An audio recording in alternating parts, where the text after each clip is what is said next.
पुलसरात की तफसील। रसूल सल्लल्लाहु अलैहि वसल्लम ने फरमाया है कि क़यामत में जब मौजूद आसमान और ज़मीन बदल दिए जाएंगे और पुलसरात पर से गुजर होगा, वहां सिर्फ दो मकामात होंगे, जन्नत और जहन्नुम। जन्नत तक पहुंचने के लिए लाजमन जहन्नुम के ऊपर से गुजरना होगा। जहन्नुम के ऊपर एक पुल नस्ब किया जाएगा, इसका नाम सिरात है। इससे गुजरकर जब इसके पार पहुंचेंगे, वहां जन्नत का दरवाजा होगा। वहां नबी करीम सल्लल्लाहु अलैहि वसल्लम मौजूद होंगे और अहले जन्नत का इस्तकबाल करेंगे। ये पुलसरात दर्ज झेल सिफात का हामिल होगा। नंबर एक, बाल से ज्यादा बारीक होगा। और नंबर दो, तलवार से ज्यादा तेज होगा। और नंबर तीन, सख्त अंधेरे में होगा। उसके नीचे गहराइयों में जहन्नुम भी निहायत तारीकी में होगी, सख्त बिखरी हुई, खतरनाक होगी।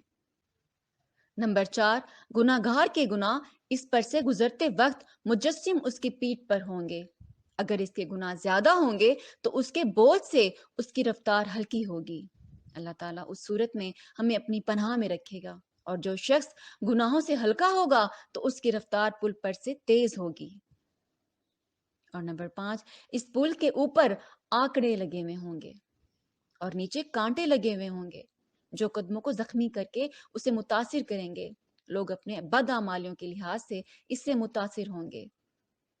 और नंबर छह, जिन लोगों की बेईमानी और बदआमालियों की वजह से उनके पैर फिसल कर वो जहन्नुम के गिढ़े में गिर रहे हैं, उनकी बुलंद चीखों पुकार से पुलसरात पर दहशत तारी हो जाएगी। रसूल सल्लल्लाहु अलैहि वसल्लम पुलसरात की दूसरी जानिब जन्नत के दरवाजे पर खड़े होंगे। जब तुम पुलसरात पर पहला कदम रख रहे होगे तो आप सल्लल्लाहु अलैहि वसल्लम तुम्हारे लिए अल्लाह ताला से दुआ करते हुए कहेंगे कि या रब सल्लम, या रब सल्लम। तो लोग अपनी आंखों से अपने सामने बहुत सौ को पुलसरात से गिरता हुआ देखेंगे और बहुत सौ को देखेंगे कि वो इससे निजात पा गए हैं। बंदा अपने वालिदैन को पुलसरात पर देखेगा लेकिन उनकी कोई फिक्र नहीं करेगा।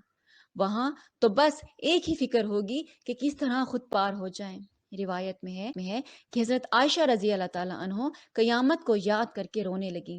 रसूल सल्लल्लाहु अलैहि वसल्लम ने पूछा कि आयशा क्या बात है? तो हजरत आयशा ने फरमाया कि मुझे कयामत याद आ गई है। या रसूल अल्लाह, क्या हम अपने वालिदैन को याद रखेंगे? क्या हम वहां अपने महबूब लोगों को याद रखेंगे? आप सल्लल्लाहु अलैहि वसल्लम ने फरमाया कि हाँ, याद रखेंगे, लेकिन वहां तीन मकामात ऐसे होंगे जहां कोई नहीं किसी को याद रखेगा। नंबर एक, जब किसी के अमाल तोले जाएंगे।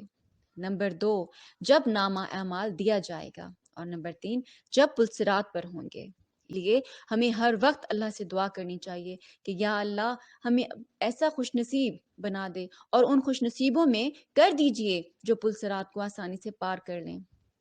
हमें ये दुआ करनी चाहिए कि ए परवरदिगार, हमारा खात्मा ईमान पर हो और हम सबको अपने हिफ्ज़-ओ-अमान में रखना इलाही। आमीन।